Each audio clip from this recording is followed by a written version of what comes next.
que je voudrais faire aujourd'hui, c'est m'arrêter sur les mathématiques de l'aléatoire. Donc entendez probabilité, d'une part, entendez statistique, analyse des données, d'autre part, et mettre l'accent sur certaines curiosités qui apparaissent. Ce sera principalement des paradoxes, des accidents qui surviennent et qui sont surprenants. Alors en guise d'apéritif, je vous propose de regarder ce schéma, s'il veut bien venir. Non.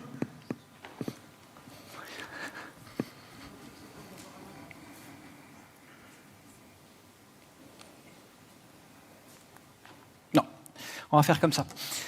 Donc ici, on a un mathématicien, en fait un géomètre reconverti à la statistique, Abraham Wald, qui a été consulté en tant qu'expert pendant la Seconde Guerre mondiale par l'armée américaine. Et essentiellement, on a soumis à Abraham Wald des données reprises sur des avions qui étaient rentrés du champ de bataille. Et vous avez là un schéma. Bon, ce ne sont pas des données réelles, c'est à titre d'illustration que vous avez ce dessin. Mais donc, ce que voulait savoir l'armée américaine, c'est à quels endroits est-ce qu'il faut renforcer le fuselage des avions pour, on l'espère, que plus d'avions reviennent des batailles en question. Bien entendu, il n'est pas question de renforcer partout le fuselage, parce qu'alors l'avion devient trop lourd, devient trop lent, devient une cible facile. Et alors le problème mathématique est trivial. Okay ? Donc il faut choisir. Et alors que la réponse naturelle, c'est sans doute d'aller renforcer le fuselage là où vous avez observé les points d'impact, eh bien ce qu'Abraham Wald a manifestement dit, c'est qu'il fallait exactement faire le contraire, de façon peut-être effectivement un tout petit peu paradoxale et surprenante. L'argument de Wald étant que les avions qui ont été touchés à ces endroits entourés d'un cercle vert, eh bien, ce sont précisément les avions qui sont malheureusement restés sur le champ de bataille. Okay ? Ce sont ceux-là les points de faiblesse importants. Alors que les données semblent exactement dire l'inverse, semblent dire que les points d'impact sont ceux marqués en rouge. Donc si on ne regarde que les données qu'on observe vraiment, c'est-à-dire les avions tels qu'ils sont représentés là-bas, on atteint des conclusions qui sont donc erronées. Il y a un biais dans les conclusions, dû au fait qu'il y a un biais dans la sélection des données qu'on observe. On n'a pas observé toutes les données, on a observé seulement une partie des données. On n'a pas observé les avions qui sont malheureusement restés sur le champ de bataille. Okay ? C'est ce qu'on appelle, en langage commun, le biais du survivant. On tire des conclusions erronées du fait qu'on observe seulement les survivants. Alors dans le cas d'Abraham Wald, on n'a pas le choix d'aller observer que ces données. C'est les seules qu'on a à disposition. Mais parfois, ce biais du survivant, on en subit les conséquences dans des situations dans lesquelles pourtant on aurait eu accès à toutes les données. Et un exemple est ce livre que vous pouvez acheter sur Amazon si vous voulez. Je viens aller chercher l'image ce matin à cet endroit. Un livre qui étudie précisément 11 entreprises, parmi une grande collection d'entreprises, 11 entreprises qui sont des stars. Elles se sont bien comportées en bourse, elles ont surperformé, comme on dit. Et ce que fait ce bouquin, c'est aller chercher les points communs entre ces 11 entreprises. Eh bien, ça, c'est exactement comme regarder les points d'impact sur les avions qui sont rentrés du champ de bataille. Okay ? On n'apprend pas ce qu'il faut en faisant ça. Il faudrait aller regarder les entreprises qui sont restées sur le champ de bataille, celles qui ont fait faillite, si vous voulez. C'est exactement la même situation, à part qu'ici, c'est plus de l'ordre de l'erreur d'analyse, puisque l'auteur du bouquin aurait sans doute dû aller comparer ces entreprises qui ont surperformé à des entreprises qui se sont moins bien comportées. Ok, donc l'objectif ici de l'exposé, ça va être de vous montrer quelques paradoxes, quelques accidents mathématiques, et on va essayer de faire ça sereinement, en freinant. C'est un peu comme ça qu'on fait sur l'autoroute quand il y a un accident, on a une curiosité un peu malsaine, et on freine et on regarde ce qui se passe. C'est un peu la même chose. On va ralentir et regarder où est-ce que ça se passe. Alors, moi, je prétends que pour certains, il y aura un intérêt qui va au-delà de la curiosité, et parfois un intérêt sociétal, le mot est peut-être un peu grand. Mais en tout cas, ils sont tous contre-intuitifs, et je pense, pour une certaine part, ils sont réellement difficiles. Comme Valérie disait, j'ai déjà donné cet exposé une ou deux fois, et effectivement, chaque fois que j'y reviens, pour regarder ce qu'il y a dans l'exposé, je me dis, mais ça, c'est quand même pas possible. Donc, c'est réellement, je pense, compliqué. Et pourtant, et c'est ça l'avantage, c'est qu'ils peuvent être, je pense, présentés à un public qui n'est pas spécialiste des probabilités notamment, avec très peu d'outils ou très peu de concepts à introduire. Je suis malgré tout conscient que certains d'entre vous n'ont pas été exposés du tout aux probabilités, donc laissez-moi vous donner un cours de probabilité en 3 slides. Okay. Alors, on va considérer le plus souvent des situations dans lesquelles donc, il y a une expérience aléatoire qui se passe, on a un résultat possible, comme quand on lance un dé, on ne sait pas à l'avance quel va être le résultat du dé, mais on va se restreindre pour l'instant à des situations dans lesquelles les différents résultats possibles surviennent avec la même chance. Okay. Donc le dé n'est pas pipé, le dé est équilibré. Et dans ce cadre où il y a cet équilibre, eh bien, c'est en principe facile de mesurer la chance qu'a de survenir qu'on ait survenir différents résultats, ou comme on dit, qu'a de survenir un certain événement. Et en particulier, on peut évaluer la probabilité d'obtenir un résultat pair simplement comme un quotient, une fraction de deux choses.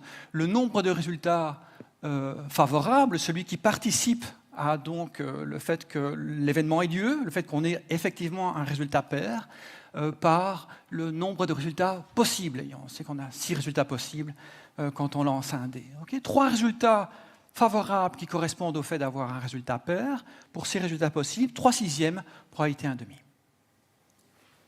Bon, deuxième slide. On peut évidemment complexifier les choses et on peut lancer 2 dés ou 150 dés plutôt que 1 dé. Alors là, vous voyez qu'on a 6 possibilités pour le premier dé, 6 possibilités pour le second dé. En les combinant, vous avez là 36 possibilités en mauve. Notre dénominateur sera toujours 36. Le nombre de cas possibles sera toujours 36. Et les cas favorables. Mais ça dépend la probabilité de quoi on veut obtenir. Si on est en train de jouer au Monopoly et qu'on veut sortir de prison, il faut faire un double, et il y a 6 doubles. Donc notre numérateur est 6. 6 sur 36. 1/6. Obtenir une somme de 12, là, il n'y a plus qu'un seul cas favorable. Pour obtenir une somme de 12, il faut faire 6 et 6, et ce n'est qu'un point de 36 possibilités. Par contre, obtenir une somme de 11, là, il y a 2 possibilités, ou bien 6 et 5, ou bien 5 et 6. Et vous allez dire que je vous ennuie avec des choses simples ou presque évidentes. Mais donc, encore une fois, la probabilité d'obtenir 11 et la probabilité d'obtenir 12, ces probabilités ne sont donc pas les mêmes. Eh bien, il faut savoir que Leibniz, qui est le co-inventeur du concept de dérivée, qui est sans doute sur le podium des concepts les plus importants que vous allez voir en enseignement secondaire, a écrit dans un traité qu'effectivement ces 2 probabilités étaient égales. On ne peut pas lui en tenir rigueur parce que c'était la naissance, et même un peu avant la naissance, de la théorie des probabilités. Mais donc c'est pour dire qu'on peut, malgré tout, se tromper de façon relativement aisée quand on fait des probas, même dans des contextes simples comme celui-ci. Et 3e slide, pour pouvoir faire des calculs de probabilité ou pour pouvoir évaluer des probabilités en me passant des formules que vous avez vues ou que vous allez voir au terme de l'enseignement secondaire, je vais utiliser un truc, je vais utiliser un raccourci qui est de regarder des proportions dans des grandes cohortes. C'est ce qu'on appelle la loi des grands nombres. Si on s'intéresse à la survenance d'un événement qui a une probabilité 1/5, eh bien dans une population suffisamment grande, on va observer à peu près dans 1/5 des cas que l'événement se déroule dans la population en question. Donc ce que je vais faire, c'est prendre des populations grandes et puis venir compter le nombre de points pour lesquels l'événement se réalise et lire ça comme en fait la probabilité correspondante de l'événement. C'est le jeu auquel je vais jouer pour pouvoir faire les calculs. Mais encore une fois, je ne vous arnaque pas en faisant ça, c'est-à-dire que vous pourriez reprendre l'ensemble de l'exposé et le soumettre aux règles de calcul que vous avez vues, vous allez voir, et obtenir strictement les mêmes résultats. Okay, donc c'est juste une façon que j'espère plus ou moins pédagogique de présenter les résultats que je vais obtenir. Okay, donc encore une fois, la loi des grands nombres, ça vient dire que là, si j'ai 100 points là, et que je regarde si l'événement se déroule ou pas, j'en aurai 20 typiquement qui vont présenter la caractéristique, qui vont présenter l'événement en question. Okay, je ne peux pas dire si le premier en haut à gauche, il va être un disque plein, s'il va présenter l'événement. Ça, je ne peux pas dire, ni pour le deuxième, je ne peux pas dire si ça va être le cas ou pas. Mais je peux dire que quand je regarde la population dans l'ensemble, je sais ce qui se passe. Okay, il y aura 20% qui présenteront la caractéristique. Ça va ? Et le fait que je ne peux pas dire ce qui va se passer pour un individu particulier, mais que je peux dire en moyenne ce qui va se passer pour la population dans son ensemble, c'est en fait quelque chose qui sous-tend l'histoire de ce roman que je vous recommande chaudement. Ou la série télévisée du même nom d'ailleurs sur Apple TV pour ceux qui ont Apple TV+. Ok. Alors, vous savez, en maths, il faut être toujours très précis. Alors voici ma table de matière très précise. Je vais couvrir 4 paradoxes. J'espère d'avoir le temps de couvrir le 4e qui fait effectivement, comme je l'annonce là, en principe très très mal. Alors voici le premier paradoxe. On considère ici un virus qui affecte 5% de la population, okay, un 20e de la population, et puis on va tester Léa. Léa qui malheureusement est testée positive. Et je voudrais dire quelque chose sur la qualité du test en question. Alors je vais vous donner deux renseignements pour dire à quel point le test est bien ou pas. Je vais vous dire à quel point il fonctionne bien sur les individus qui sont infectés, et je vais vous dire aussi à quel point il fonctionne bien sur les individus qui sont sains. Parce que c'est facile de bien se comporter pour un test sur les individus infectés seulement. Il suffit que le test dise toujours positif, positif, positif, positif, positif. Alors évidemment, il va détecter tous les individus infectés. Okay, il faut évidemment que les 2 pourcentages que vous avez là soient tous les deux hauts, et je les mets tous les deux 90%. Okay, donc ça veut dire, en moyenne, pour les individus qui sont infectés, dans 90% des cas, le test va être positif. Il va faire son boulot dans 90% des cas. Et pour les individus qui sont sains, aussi, dans 90% des cas, il va faire ce qu'il faut, c'est-à-dire dans 90% des cas, il va dire que l'individu n'est pas infecté. Okay, c'est ça le deal entre nous. Et donc maintenant, Léa, elle est testée positive, et la question qu'on se demande, c'est à quel point est-ce qu'il faut s'inquiéter ou pas ? Quelle est la probabilité que Léa, testée positive, avec un test qui est efficace à ce point, et je pense tout à fait satisfaisant, 90% 2 fois, quelle est la probabilité que Léa soit infectée. Okay, et je vais jouer avec la loi des grands nombres. Donc je prendrai un grand nombre, et ici je prends 200, et je vais représenter ici les différentes données du problème. Okay, donc quelles sont les données du problème ? Mais d'abord, il y a 5% de la population qui est infectée. Donc en rouge, vous avez 5% de 200, vous avez 10 infectés et 190 sains. Okay, et puis on teste tout le monde. Et je vais mettre en disque plein les individus qui sont testés positifs, et je vais laisser en cercle donc les individus qui sont testés négatifs. Alors quel est le deal ? Le deal, c'est que pour les individus qui sont infectés, le test va crier positif dans 90% des cas, et c'est la raison pour laquelle 9/10 des points rouges sont pleins pour dire le test a été positif. Okay, et je vais faire la même chose pour les points verts. Alors cette fois-ci, 90% des individus sains devraient être détectés comme étant sains, donc le test devrait être négatif dans 90% des cas. De façon correspondante, 10% seulement des individus sains vont être déclarés positifs par le test. OK ? Léa est quelque part là, mais Léa est dans les disques pleins, puisque Léa a été déclarée positive. Okay, donc je peux me restreindre au disque plein.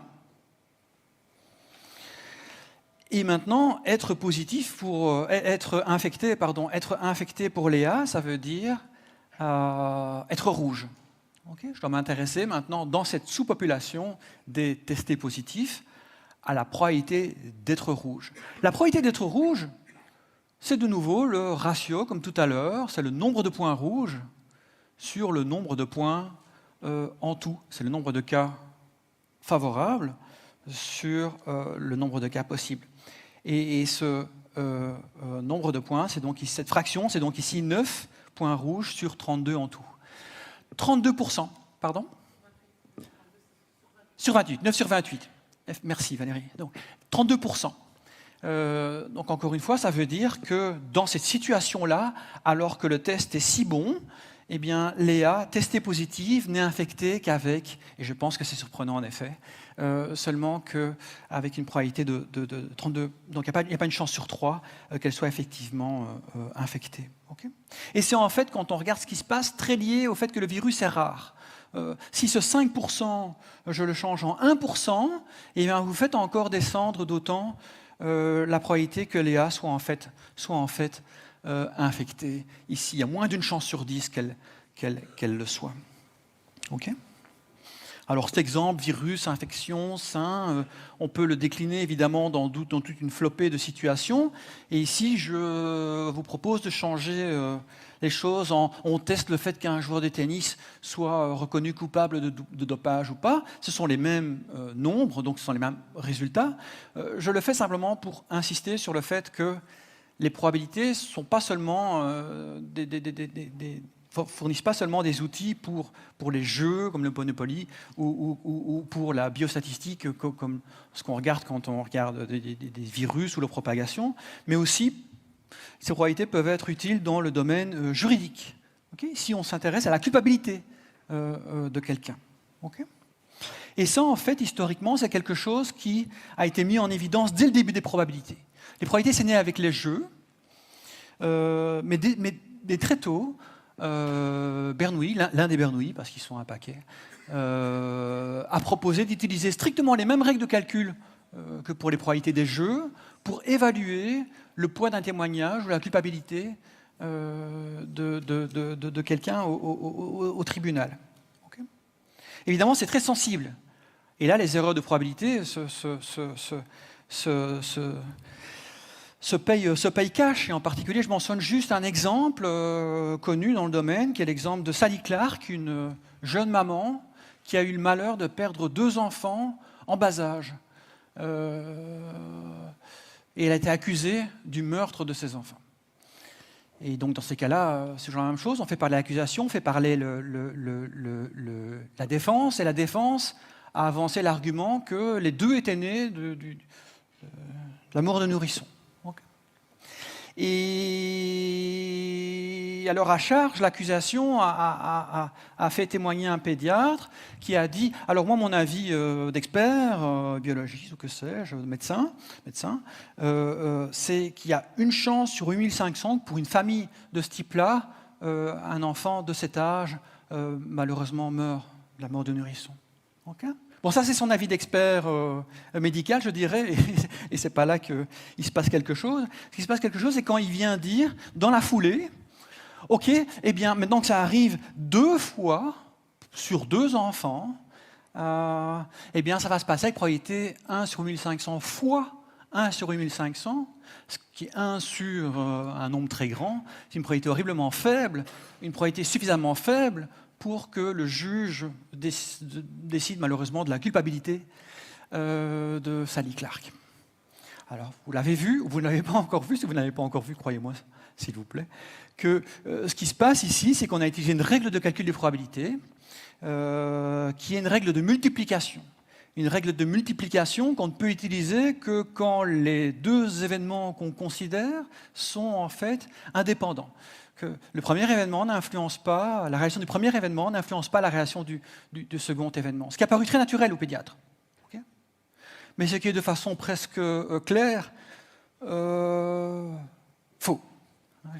C'est évident que ces deux enfants ont vécu dans des circonstances tout à fait similaires, dans le même milieu, ils ne pourraient pas être biologiquement plus liés l'un à l'autre puisqu'ils ont les mêmes parents. Et donc il est clair que ces deux événements ne sont pas indépendants. Et Sally Clark a été accusée à tort sur cette base-là. Donc encore une fois, des erreurs de calcul de probabilité peuvent avoir des conséquences qui sont tragiques. Ok, je fais un peu pub pour ce bouquin qui n'est pas si mal et qui justement met en lumière quelques erreurs juridiques liées à des erreurs de mathématiques. Okay. Super, et bien ça c'est ce que je voulais vous dire pour le premier. Comme d'habitude je parle trop, mais c'est pas grave. Alors, en voici un autre, petite tendresse pour celui-là. Donc ici, on considère, on va regarder le traitement de calculs rénaux. Ça va ? Et il se fait qu'il y a deux types de calculs rénaux. Il y a des petits calculs et il y a des gros calculs. Ça va ? Et c'est super. Pour les calculs rénaux, on a deux traitements. On a le traitement A et on a le traitement B. Et puis on s'intéresse à savoir lequel est le mieux, c'est le A ou c'est le B. Ah ben là, on fait des statistiques, enfin, on fait des tests, on soumet ces traitements à différents patients. Okay. Et là, qu'est-ce qu'on voit ? Eh bien, on voit que pour les petits calculs, là, je montre que les petits calculs, on a 81 cas bien traités sur 87 avec le traitement A, donc une proportion de 93% de succès pour le traitement A. Et 234 cas bien traités sur 270 avec le traitement B, donc seulement 87%. Je fais juste un ratio, ça va, 234 sur 270, ça fait 0,87. 87% de réussite pour ce traitement B. Donc, en tout cas, si j'ai un petit calcul, on voit la radio, si j'ai un petit calcul, en tout cas, je veux le traitement A, parce qu'il est plus souvent efficace que le traitement B. Mais peut-être que j'ai un gros calcul sur la radio. Alors si j'ai un gros calcul, bon ben là je passe les détails, mais vous voyez que je rapporte les nombres de cas où ça a été efficace pour le A, 192 sur 263. Le nombre de fois où ça a été efficace avec le traitement B, 55 sur 80. Et vous voyez que de nouveau, super, c'est le traitement A qui l'emporte sur le traitement B. Ça va ? Donc si j'ai un gros calcul, je veux certainement le traitement A. Bon, et puis on oublie qu'il y a des petits calculs et des gros calculs et on met tout le monde ensemble. Donc ça veut dire quoi mettre tout le monde ensemble ? Je compte en tout, c'est-à-dire en mettant à la fois les petits et les gros calculs, je compte en tout combien de fois il a été utilisé le traitement A. Ben vous voyez que le traitement A a été utilisé en tout 87 plus 263 fois, 350 fois. Et je regarde combien de fois il a été efficace sur ces 350 fois. Il a été efficace 81 fois plus 192 fois. Okay. 273 fois sur 350, il a été efficace.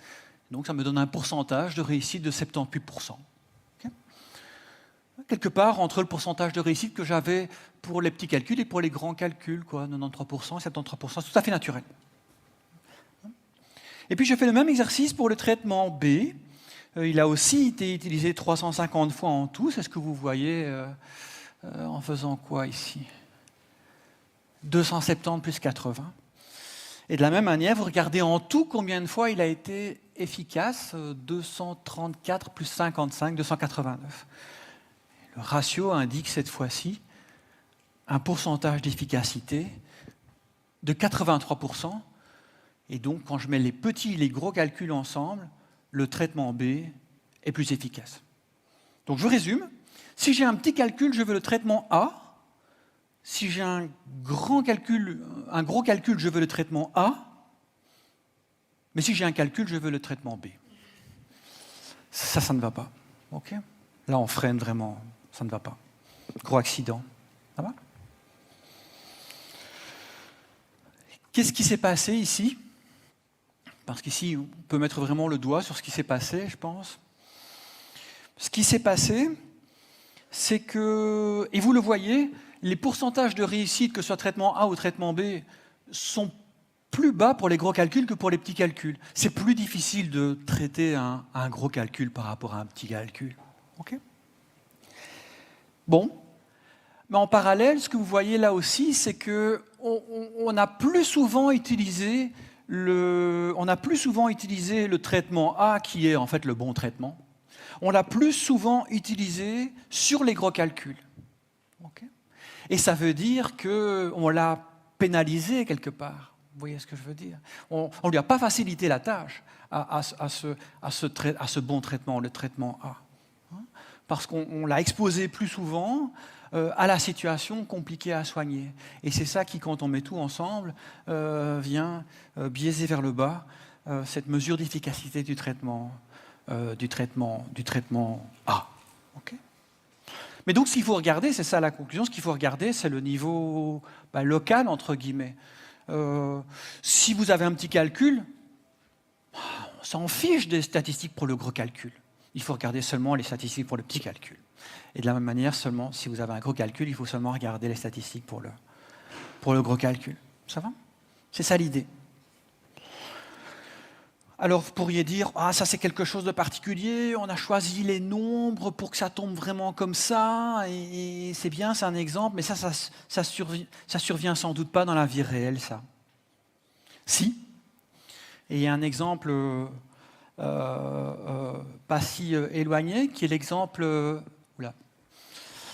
un exemple pas si éloigné, qui est l'exemple de la vaccination, où là on revient 5 ans en arrière, et je suis désolé, sans doute beaucoup d'entre vous en gardent peu de souvenirs, mais après tout c'est une super nouvelle que vous en gardiez peu de souvenirs de cette période Covid. Mais donc ce qui s'est passé, c'est qu'en 2021, les premiers vaccins sont tombés et on a commencé à vacciner. Okay. Et en particulier, dans cette période, entre juin et septembre 2021, c'est un peu le début de la vaccination. Et ici, on a des statistiques sur ce qui s'est passé au Royaume-Uni. Et encore une fois, petit calcul, gros calcul, à part qu'ici, c'est moins de 50 ans, plus de 50 ans. Et grosso modo, les statistiques montrent que tant pour les moins de 50 ans que pour les plus de 50 ans, le taux de mortalité est moins élevé chez les personnes vaccinées que chez les personnes non vaccinées, ce qui évidemment est un argument en faveur de la vaccination. En parallèle, et tout à fait en ligne avec ce que je viens de décrire, en parallèle, si on met tout le monde ensemble et qu'on ne regarde plus des catégories d'âge, eh bien les statistiques disent de façon claire que le taux de mortalité est plus élevé chez les vaccinés que chez les non-vaccinés. Et c'est exactement le même phénomène qui se passe. Et comme vous pouvez l'imaginer, la communauté anti-vax s'est jetée sur ce type de statistiques pour dire qu'on vous injectait la 5G et que c'était très très mal, quoi. Ça va ? Bon, alors peut-être plus rapidement, mais voilà ce qui se passe. Voilà le Royaume-Uni, 5 ans en arrière. Il y a encore un peu plus de dimension que tout à l'heure, parce que maintenant on a des croix dans ces cases. Alors laissez-moi vous dire ce qui se passe là. Bleu, c'est jeune. Rouge, c'est moins jeune. Ça va ? Je commence à me méfier parce que j'ai 50 ans dans quelques mois, c'est moins jeune. Et foncé, c'est vacciné. Alors, vous pourriez dire, ouais, mais là, de nouveau, on est allé choisir des trucs, il n'y a quasiment pas de vaccinés chez les jeunes, il y a beaucoup de vaccinés chez les moins jeunes. C'est pile comme ça que ça s'est passé. Quand on a commencé à vacciner, on a vacciné, évidemment, la population à risque. Donc ça donne une très bonne image de ce qui s'est passé dans cette période, en 2021. Et puis, les croix, malheureusement, ce sont les décès. Et il y a des croix parmi les vaccinés. Oui, il y a des croix parmi les vaccinés. Ça va. Bon, alors rapidement, si je regarde les jeunes, dans les jeunes, il y a très peu de vaccinés, d'accord, mais pour ce qui est du taux de mortalité, j'ai 0 comme taux de mortalité chez les vaccinés, et j'ai un taux de mortalité positif chez les non-vaccinés. C'est clair que le taux de mortalité est moins élevé chez les vaccinés que chez les non-vaccinés. Et si maintenant je ne regarde que les moins jeunes, j'ai le même phénomène, j'ai beaucoup de croix à gauche. J'ai beaucoup de croix à gauche, mais c'est parce que j'ai aussi beaucoup de vaccinés. Et quand je regarde la proportion des croix dans le nombre de cases en tout, eh bien, j'ai malgré tout ici un taux de mortalité qui est bien plus faible chez les vaccinés que chez les non-vaccinés. Mais comme vous le devinez, quand je mets tout le monde ensemble, vaccinés à gauche, non-vaccinés à droite, vous voyez que ça s'inverse, comme annoncé. Et encore une fois, c'est parce qu'on n'a pas aidé le vaccin, c'est tout à fait normal qu'on l'ait fait, mais pour les stats générales du vaccin, le vaccin a été pénalisé par le fait qu'on l'a principalement, comme il le fallait encore une fois, prioritairement donné aux personnes qui étaient à risque. C'est exactement le même phénomène, mais c'est des données qui sont tout à fait réelles et je pense relativement modernes. Voilà ce que je voulais vous dire pour ce second paradoxe. Alors, OK. Le troisième. Alors le troisième, voilà. Peut-être, il est tellement connu que peut-être certains d'entre vous ont déjà été exposés à celui-là. Et dans ce cas-là, pardonnez-moi, même s'il y a un contexte historique qui est encore assez amusant. Mais c'est ce qu'on appelle le paradoxe du Monty Hall. Donc laissez-moi vous donner la situation. Donc on regarde ici 3 portes. C'est inspiré par un jeu télévisé dont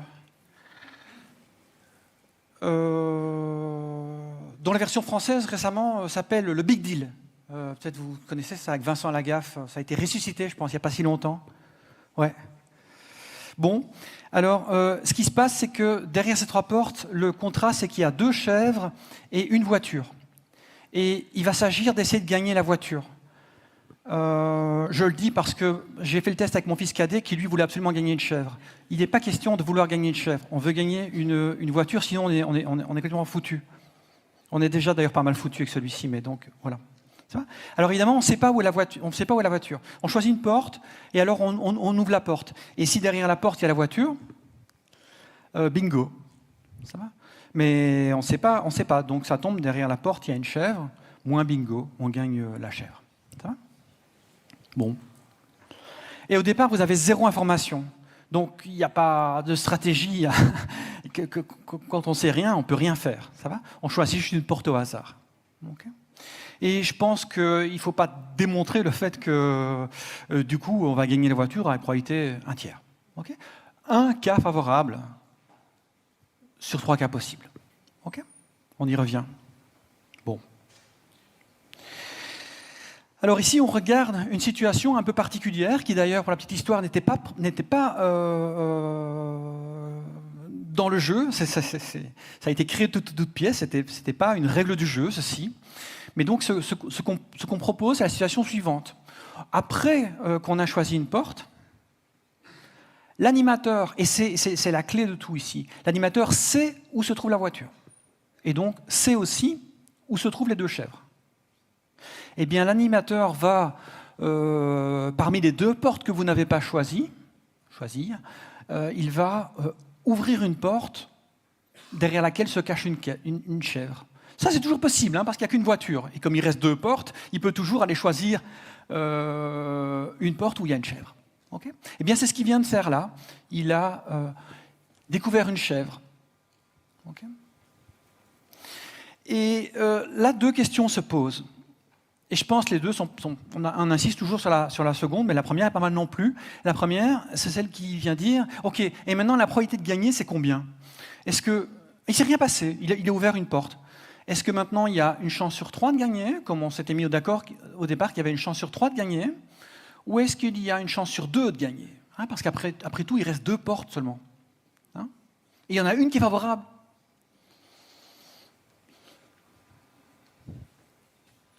Pour la petite histoire, je peux vous l'envoyer si vous voulez, mais j'ai une lettre originale du présentateur qui injurie la personne qui a créé ce problème en disant et en insistant que la mauvaise réponse est évidemment la bonne réponse.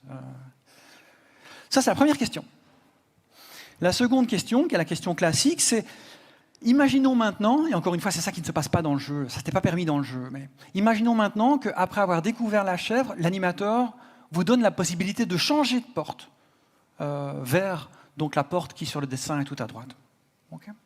Et la question, c'est est-ce que vous êtes tenté de changer de porte ou est-ce que ce n'est pas tenté de de changer de porte? Est-ce que ça change quelque chose? Si ça change quelque chose, est-ce que c'est en votre faveur de changer de porte ou est-ce que c'est en votre défaveur de changer de porte? Okay, c'est ça la question classique, je dirais, sur celui-ci. Ça marche? Bon. Question A, question B. Question A. Alors, une chance sur 3 de gagner si on ne change pas de porte, ou une chance sur 2. Allez, test rapide. Qui pense une chance sur 3 de gagner? Ok, 18. Qui pense une chance sur 2 de gagner? Avec quasiment le même résultat. Ce qui montre bien, je pense, qu'il se passe quelque chose. On hésite déjà pour celui-là assez viscéralement. Bon. Eh bien, l'argument clé ici, c'est qu'on va gagner dans ce cas-là exactement si on avait, avant que l'animateur découvre l'une des chèvres, choisi la bonne porte. Ok ? Pensez-y. Je n'ai pas changé de porte, il ne s'est pas passé grand-chose, l'animateur a juste ouvert une porte. La seule manière que je gagne maintenant, c'est que derrière cette porte se trouve la voiture. Okay ? Et donc, avant que la porte ait été ouverte, il fallait que la voiture soit déjà là-bas. Et on s'était mis d'accord sur le fait qu'avant qu'une porte soit ouverte, il n'y avait qu'une chance sur 3 qu'on ait découvert la bonne porte. Donc la réponse ici est effectivement une chance sur 3. Alors, vous pourriez me dire, oui, mais dans un nombre de cas favorables, sur nombre de cas possibles, il y a un cas favorable, il y a 2 cas possibles maintenant. Oui, mais je vous avais dit au départ, ok, cette règle, le nombre de cas favorables sur le nombre de cas possibles, c'est quand les différents cas possibles ont la même probabilité de survenir. J'ai insisté sur le fait que le dé devait être équilibré. S'il ne l'est pas, cette règle ne tient pas. Eh bien, ici, ces 2 portes n'ont pas la même probabilité de cacher la voiture, ou non plus la même probabilité de cacher la voiture. Et c'est la raison pour laquelle cette règle de calcul ne mène pas à la bonne réponse. Alors, de façon correspondante, ici, je pense que la façon la plus efficace de répondre à la question B, est-ce que c'est avantageux de changer de porte ou pas, si on vous donne la possibilité de changer de porte, c'est de constater de vous convaincre que on gagne quand on change de porte, On gagne si et seulement si on avait au départ choisi une mauvaise porte. Il y en a 2 des mauvaises portes au départ. Okay ? Mais donc regardez la situation, imaginez qu'il y avait ici une chèvre, vous avez choisi une mauvaise porte, en changeant, vous allez choper la voiture, puisque c'est une chèvre qui a été découverte au départ. Et de même, si vous aviez ici la voiture, en changeant de porte, il n'y a forcément plus la voiture, et vous avez perdu. Donc j'espère vous avoir convaincu de cette équivalence. On gagne si on change de porte, si et seulement si on s'était trompé au départ. Et encore une fois, je pense qu'au départ, on s'était bien entendu sur le fait qu'on ne se trompe pas avec probabilité 1/3, et donc on se trompe avec probabilité 2/3. Oui, il faut changer de porte, parce que si on change de porte, on passe d'une probabilité de gain d'1/3 à une probabilité de gain de 2/3. On a multiplié par 2 cette probabilité de gain, c'est énorme. Okay ? Bon. Alors ça, c'est une variante qui a été proposée par un professeur de biostatistique de l'université de Berkeley en 1975, période de gloire de ce jeu aux États-Unis. Et ceci serait tombé dans un oubli complet si, en 1990, un lecteur de parade, alors parade aux États-Unis, télémoustique, quoi, si vous voulez, hein, et dans ce télémoustique, Marilyn von Savant répondait aux questions des lecteurs. Et elle était connue à l'époque pour être la personne qui avait le QI le plus important au monde. Okay ? Et il répondait aux questions des lecteurs dans tous les domaines. Donc c'est certainement pas des maths, c'était des questions sur le réchauffement climatique, sur est-ce qu'on consomme plus si on roule moins vite. Ça part dans toutes les directions. Okay ? Et donc en 1990, quelqu'un soumet la question que je viens de vous poser, et qui était donc celle proposée par ce professeur en 75. Est-ce que c'est intéressant de changer de porte? Voilà, je vous invite à même pas vraiment lire ce qui est écrit là, mais c'est ça. Est-ce qu'il faut changer de porte? Est-ce que c'est avantageux? Et Marine Vossavant, qui n'est pas du tout mathématicienne, répond de façon excessivement pertinente.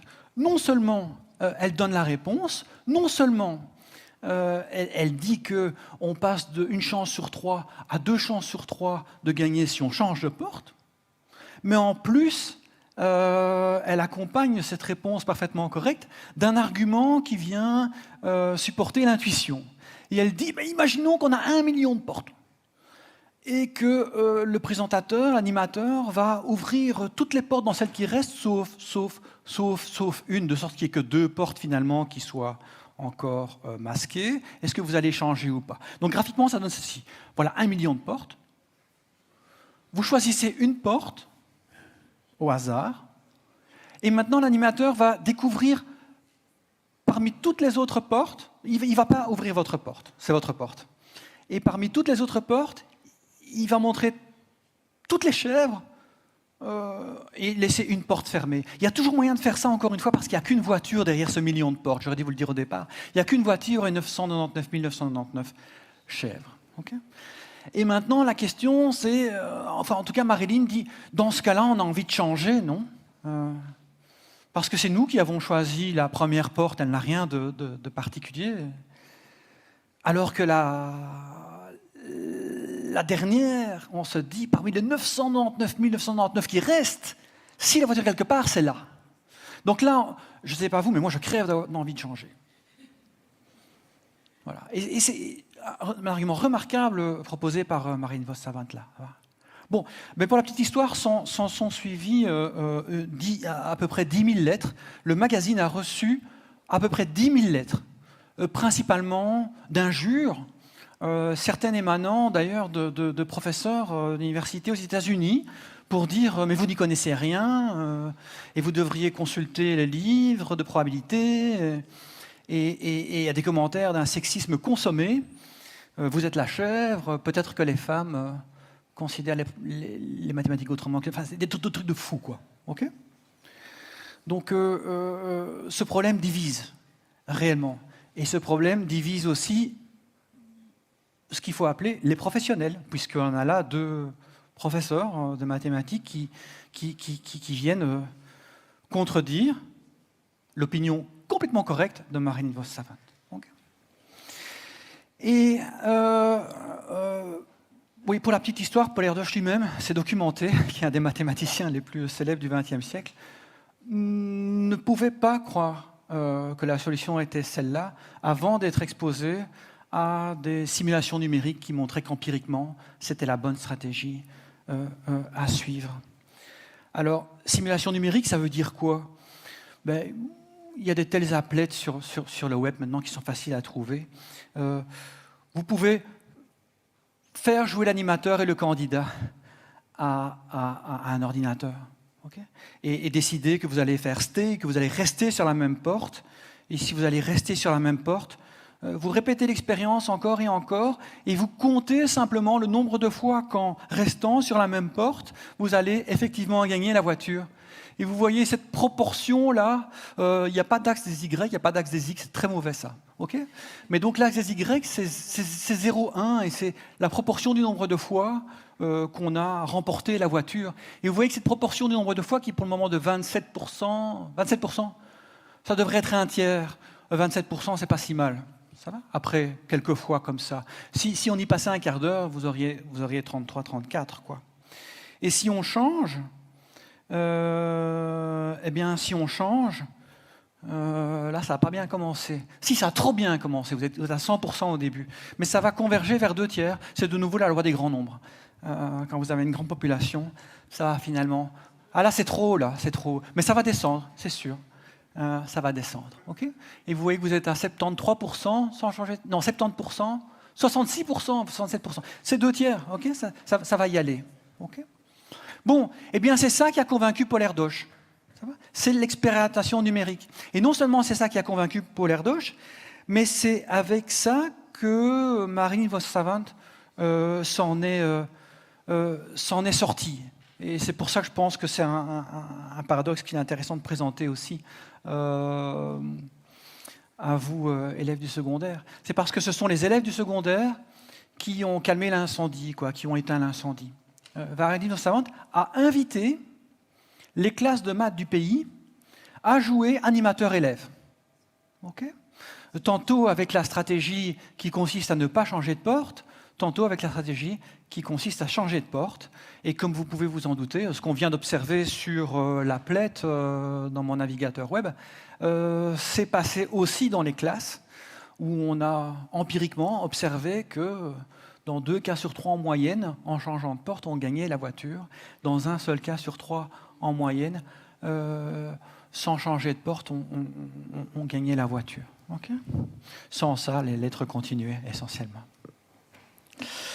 Super, voilà ce que je voulais vous dire sur ce troisième paradoxe classique.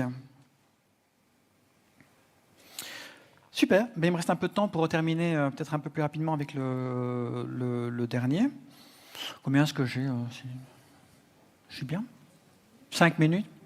Allez, peut-être pas tous les détails, mais voilà ce qui se passe.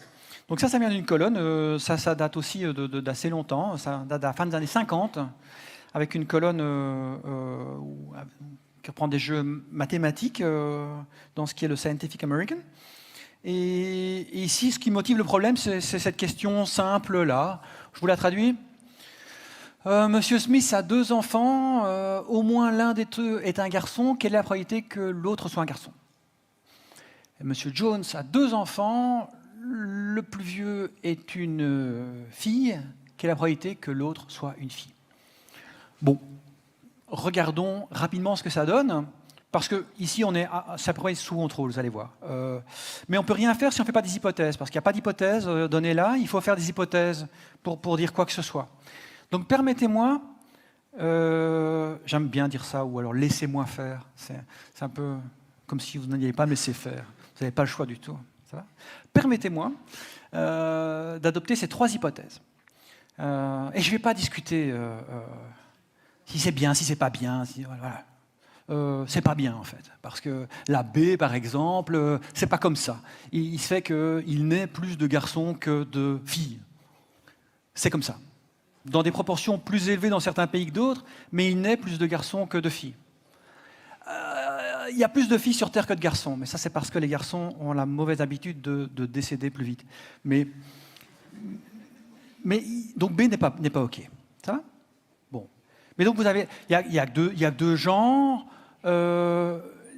garçon-fille 50-50 à chaque naissance. Et puis, c'est pas parce qu'on a un garçon que le suivant va avoir tendance à être un garçon, ou l'inverse. C'est pas parce qu'il n'y a pas compensation non plus. C'est pas parce qu'on a un garçon qu'oh là là, maintenant il faut une fille. Non, non. On repart à 0 à chaque fois, et avec du 50-50. Ça va? Bon. Eh bien voilà, 2 enfants, fille, l'aîné est une fille, quelle est la probabilité que le deuxième soit un garçon? Oh, ça, je pense que ça va bien se passer. Hein. Donc voilà, là on a l'aîné, là on a le cadet. Dans chaque cas, suivant qu'on ait eu d'abord un garçon ou une fille, vous allez voir que c'est beaucoup plus sympa de faire des illustrations en 2 dimensions. Donc, disons, sur l'axe des Y, je mets l'aîné. Sur l'axe des X, je mets le ou la cadette. Ça marche? Bon, mais donc on a 4 cas. Or, ça devrait être clair que ces 4 cas ont chacun probabilité individuellement de 1/4. Hein, sous les hypothèses qu'on a adoptées. En tout cas, les 4 cas ont la même probabilité. Donc 1/4. Bon, c'est quoi les cas possibles? Si on vous dit que l'aîné est une fille, les cas possibles, ce sont les 2 cases en bas. Encore une fois, mon axe Y, c'est l'aîné. C'est une aînée, donc je suis en bas. Quels sont les cas favorables? Il n'y a plus qu'un cas favorable. Il me faut un garçon là. Donc vous avez compris, c'est un demi. Hein, parce que c'est un carré sur 2 carrés, quoi. Un carré favorable sur 2 carrés possibles. Et ils avaient la même probabilité au départ. Super. OK, et l'autre famille. Donc dans l'autre famille, il y a au moins une fille. Il y a au moins une fille, ça veut dire 3 carrés. Parce qu'au moins une fille, ça veut dire garçon-fille, ça veut dire fille-garçon, ça veut dire fille-fille. Les favorables, c'est dès qu'il y a un garçon. Donc c'est garçon-fille ou fille-garçon. On s'est mis d'accord sur le fait que ces 3 carrés ont la même probabilité. Donc je suis dans cette situation équilibrée où je peux faire nombre de cas favorables sur nombre de cas possibles, 2 tiers. OK. Bon, ben voilà qui résout complètement la question posée par Martin Gärtner. Et bon, c'est rigolo, mais sans plus. Et donc je vous en parlerai sans doute pas s'il n'y avait pas des choses plus accidentelles que ça ici. Et là, c'est le dérapage. Alors, Monsieur Lambert a 2 enfants. L'un d'entre eux est une fille née un lundi. Quelle est la probabilité que l'autre enfant soit un garçon? Même principe. Aîné, fille née un lundi, née un mardi, née un mercredi, née un... Ça va? Et là, je vais supposer, si vous voulez bien, sinon ça change un peu la réponse, mais pas fondamentalement, je vais supposer que les différents jours sont équiprobables aussi. On n'est pas plus un lundi qu'un mardi ou qu'un dimanche. C'est faux. On n'est pas le week-end.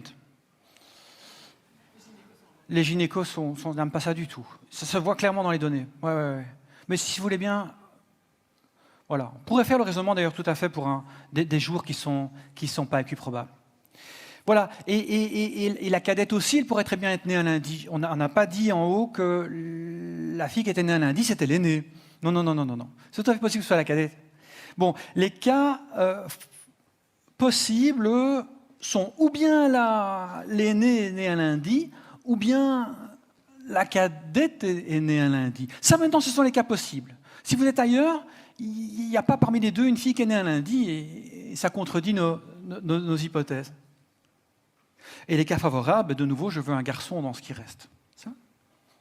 On est toujours dans cette situation d'équiprobabilité, et je ne vais pas vous imposer ce calcul des aires, mais on est d'accord, c'est base fois hauteur, 2 fois, ok? Et après calcul, vous avez 14/27e. Okay? Donc si je mets ma main sur né un lundi, c'était 2 tiers. Et ce 2 tiers est devenu 14/27e, c'est-à-dire horriblement proche de 14/28e, horriblement proche de 1,5. Okay? Là, on se sent déjà un petit peu plus en souffrance. Okay? M. Dubois a 2 enfants. L'un d'entre eux est une fille prénommée Emma. Quelle est la probabilité que l'autre enfant soit un garçon? A. Voilà. L'aîné garçon, l'aîné fille qui s'appelle Emma. Ça devrait être plus petit, mais pour qu'on voit quelque chose, j'ai mis petit quelque chose, ça va? Il y a sans doute beaucoup moins de Emma que ça. Bon, mais peut-être que c'est la cadette qui s'appelle Emma. Voici les cas possibles. Ce n'est pas la situation lundi, parce que les 2 filles pourraient être nées un lundi, s'il y a 2 filles. Mais il ne faut pas rigoler. Les 2 filles ne vont pas s'appeler Emma. En fait, dans la loi belge, rien n'interdit, à strictement parler, de donner le même prénom à vos 2 enfants, si vous en avez 2 au moins. Mais manifestement, l'officier de l'état civil peut malgré tout dire non, parce qu'il y a une règle qui dit ça ne peut pas prêter à confusion. Et je pense que oui, effectivement, si elles s'appellent toutes les 2 Emma, ça prête à confusion. Okay? Bon. Mais je veux un garçon. Bon, là, je rentre moins dans les détails. Mais si vous faites le raisonnement qu'il faut, alors que ce n'est pas comme ça pour les aires, la probabilité que vous ayez un garçon parmi les 2 qui restent, vous êtes de nouveau de retour à 1,5. Okay? Et ce qui s'est passé là, c'est que l'évaluation des aires n'est plus permise parce qu'on a de nouveau introduit un élément qui vient rendre les différents résultats possibles non équiprobables. Essentiellement, pour l'intuition, imaginez que l'aînée soit une fille qui s'appelle Emma. Okay? Et donc, on est en train de regarder la bande qui est en dessous. Si on regardait les aires, on a l'impression maintenant, si on regardait les aires, on aurait l'impression qu'il y a plus de chances d'avoir un garçon qu'une fille. Mais non, on avait décidé au départ qu'il y a autant de chances d'avoir un garçon qu'une fille. Et avoir une fille qui ne s'appelle pas Emma, ou avoir une fille tout court pour la cadette quand l'aînée est une fille qui s'appelle Emma, c'est la même probabilité, parce qu'on s'est interdit de toute façon d'appeler la seconde Emma. Okay. Donc c'est un tout petit peu plus fin ce qui se passe là. Valérie, 2 minutes ou pas? Oh ben, on peut. Non mais moi ici c'est bien avec cette exposé, c'est qu'on peut appuyer sur stop, mais à peu près quand on veut. On arrête?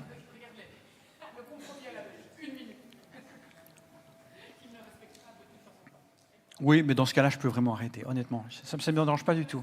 C'est vrai? Allez. On avait dit 2/3 quand l'un d'eux est une fille pour que l'autre soit un garçon.